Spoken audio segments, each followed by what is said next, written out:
নতুন মন্ত্রিসভার শপথ কিছুক্ষণ পর চতুর্থবার প্রধানমন্ত্রী হচ্ছেন Sheikh Hasina.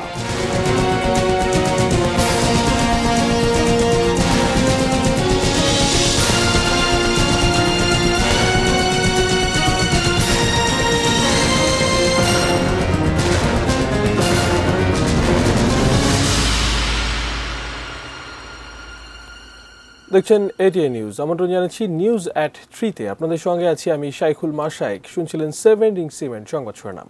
VSL angle channel HB VSL Bikrampur steel limited. প্রধানমন্ত্রী শেখ হাসিনার নেতৃত্বে কিছুক্ষণ পর শপথ নিচ্ছে নতুন মন্ত্রিসভা। প্রধানমন্ত্রী হিসেবে এটি হবে বঙ্গবন্ধু কন্যা শেখ হাসিনার টানা তৃতীয়বার শপথ গ্রহণ। এর আগে 1996-2001 মেয়াদেও প্রধানমন্ত্রী হন শেখ হাসিনা। চমক জাগানো এই মন্ত্রিসভায় ডাক পেয়েছেন 24 মন্ত্রী, 19 প্রতিমন্ত্রী ও 3 উপমন্ত্রী। প্রধানমন্ত্রী সহ 47 সদস্যের নতুন মন্ত্রিসভায় এবার একদম নতুন মুখ 27 জন। নতুন অন্তর্ভুক্ত আরও 4 জন সর্বশেষ মন্ত্রিসভায় না থাকলেও এর আগে আওয়ামী লীগের মন্ত্রিসভায় ছিলেন।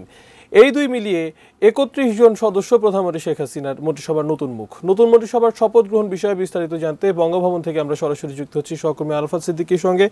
আরাফাত, কিছুক্ষণের মধ্যেই তো এই শপথ গ্রহণ অনুষ্ঠিত হবে এবং নিশ্চয়ই সকলে এসেছেন বঙ্গভবনে আর অল্প কিছুক্ষণ পরেই জানেন যে 3:30টায় মন্ত্রীদের নতুন এবং পুরনো মন্ত্রীদের শপথ গ্রহণ অনুষ্ঠিত হবে। আমরা একটু যদি দেখাই যে এরই মধ্যে প্রায় সকল মন্ত্রী যারা মন্ত্রী পরিষদে স্থান পেয়েছেন তারা সবাই প্রায় চলে এসছেন, শুভেচ্ছা বিনিময় করছেন নিজেদের মধ্যে। জানেন যে এবার প্রায় 33 জন নতুন এসছেন মন্ত্রী পরিষদের সদস্য। তেমনি নতুন যারা রয়েছেন এবং পুরনো যারা রয়েছেন সবার সঙ্গেই আপনাদের মাধ্যমে একটু কথা বলার চেষ্টা করব। দেখছেন যে এখানে একই সঙ্গে বসেছেন স্থপতি ইয়াফেজ ওসমান এবং মোস্তফা জব্বার, একজন বিজ্ঞান এবং প্রযুক্তি মন্ত্রণালয় এবং আরেকজন তথ্য প্রযুক্তি মন্ত্রণালয়ের দায়িত্বে রয়েছেন। তার ঠিক পেছনেই রয়েছেন জুনায়েদ আহমেদ পলক, তিনিও পুরনো মন্ত্রী, তিনি তথ্য প্রযুক্তি মন্ত্রণালয়ের দায়িত্বে পেয়েছেন। আমরা তাদের পাশে কিন্তু আরো 2 জন নতুন প্রতিমন্ত্রী রয়েছেন। একটু যদি কথা বলি, আপনি আগেও বলছিলেন যে আসলে আপনার মন্ত্রণালয়কে ঘিরে আপনার এখন পর্যন্ত চিন্তা ভাবনা কি? না, তার আগে একটু বলে নেবেন যে প্রথমবার মন্ত্রী হচ্ছেন, কেমন লাগছে? না, এটা একটা দায়িত্ব। আমরা চেষ্টা করব এই দায়িত্বটা নিষ্ঠার সঙ্গে পালন করার ক্ষেত্রে।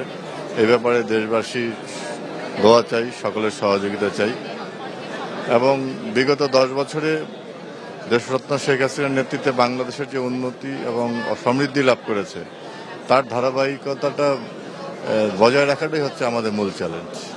অনেক ধন্যবাদ।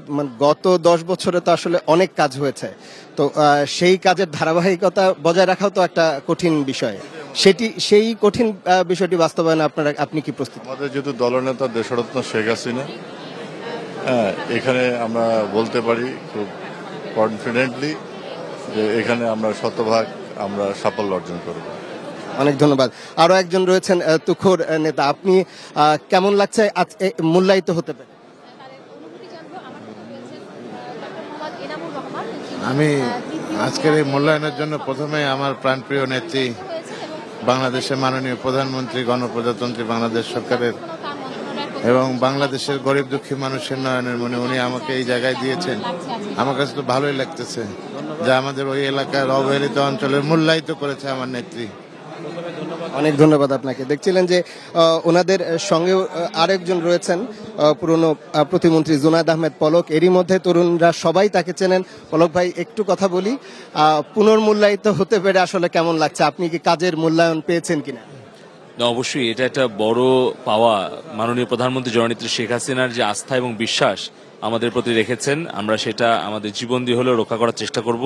এবং মাননীয় প্রধানমন্ত্রী যে প্রতিশ্রুতি দিয়েছেন জনগণের কাছে যে বাংলাদেশের প্রত্যেকটি গ্রামকে উনি শহরে উন্নীত করতে চান এবং দুর্নীতিমুক্ত বাংলাদেশ, সমৃদ্ধ বাংলাদেশ গড়তে চান এবং তারুণ্যের শক্তিকে কাজে লাগাতে চান। আমি মনে করি যে তথ্য ও যোগাযোগ প্রযুক্তি বিভাগের পক্ষ থেকে আমরা প্রত্যেকটি গ্রামে ইন্টারনেট পৌঁছে দেব এবং তথ্য প্রযুক্তির সর্বোত্তম ব্যবহার করে দুর্নীতিমুক্ত করব এবং তারুণ্যের শক্তিকে আমরা জনসম্পদে পরিণত করবো ইনশাআল্লাহ।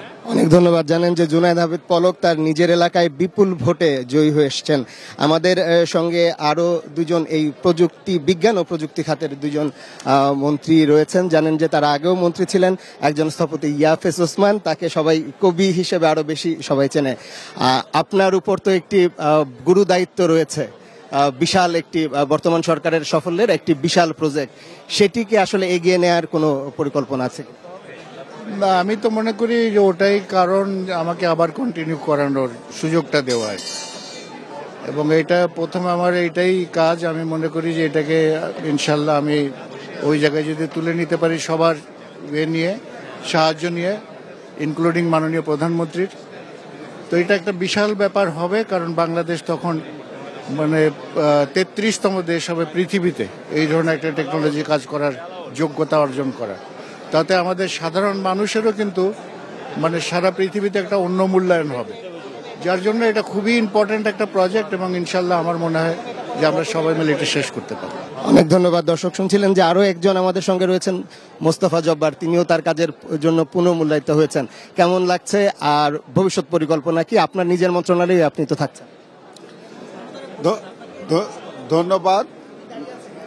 আমাদের জন্য যেটি সবচেয়ে গুরুত্বপূর্ণ, আমি মনে করি যে আসলে একটা ধারাবাহিকতা রক্ষা করাটাই আমাদের মূল বিষয় ছিল।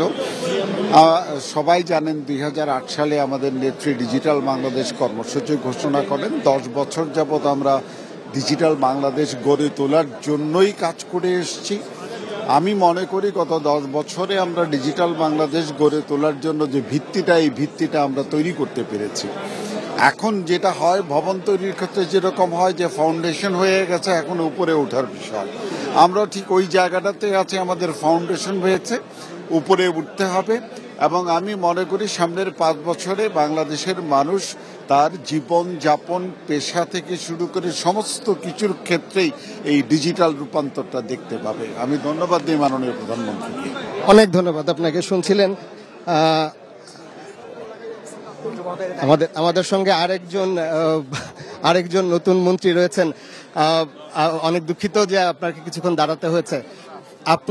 আপনি মূল্যায়িত হয়েছেন আপনার নেত্রীর মাধ্যমে, কেমন লাগছে আসলে, এবং আপনার মন্ত্রণালয়কে ঘিরে এখন পর্যন্ত কোনো পরিকল্পনা করেছেন কিনা? আমি প্রথমে কৃতজ্ঞতা জানাচ্ছি আমাদের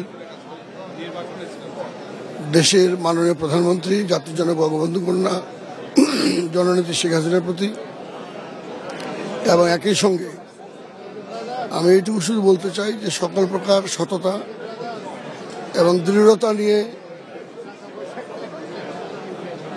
গোটা বাংলাদেশকে যে লক্ষ্য নিয়ে সামনের দিকে এগিয়ে নিচ্ছেন, বঙ্গবন্ধুর স্বপ্নের সোনার বাংলা, সেটার সঙ্গে যাতে রেলকে আমরা একইভাবে সামনের দিকে এগিয়ে নিতে পারি, সেই দায়িত্বটি আমি পালন করব।